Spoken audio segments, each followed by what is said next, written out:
要说起中国最著名的水利工程，大家一定会想到三峡大坝。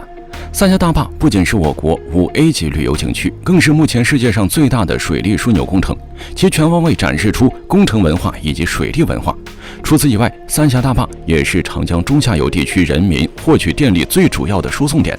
总而言之，要论我国最主要的工程，三峡一定是其中之一。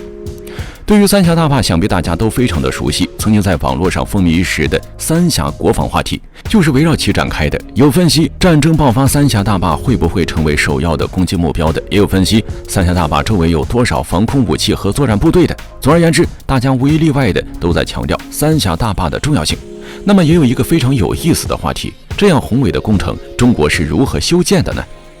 其实从一些视频当中可以看到，中国修建大坝的过程，其复杂程度不亚于世界上任何著名的建筑工程，而且修建方式更是如同科幻片一般，不了解的人还以为是后期给加了特效呢。我们知道，修建大坝用的最多的材料就是混凝土，而在两座山之间修建的大坝，挖掘机、泥罐车又是如何爬上悬崖峭壁的呢？从视频中大家可以清晰地看到，没错，他们居然吊上了威亚。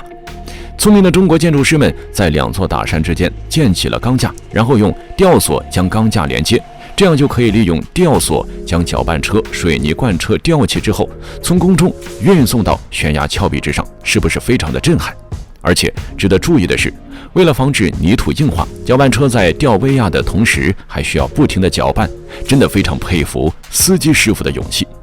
至于挖掘机，当然也是通过这样的方式运送，毕竟施工地点一直在发生变化，一会儿在山顶，一会儿又在半山腰上，即便是坦克也无法通行。除了这类运送方式以外，大家可以想象工人在如此恶劣的环境下施工的难度，怪不得中国挖掘机技术在全球都数一数二呢。但是胆量和技术这一块就无人可比。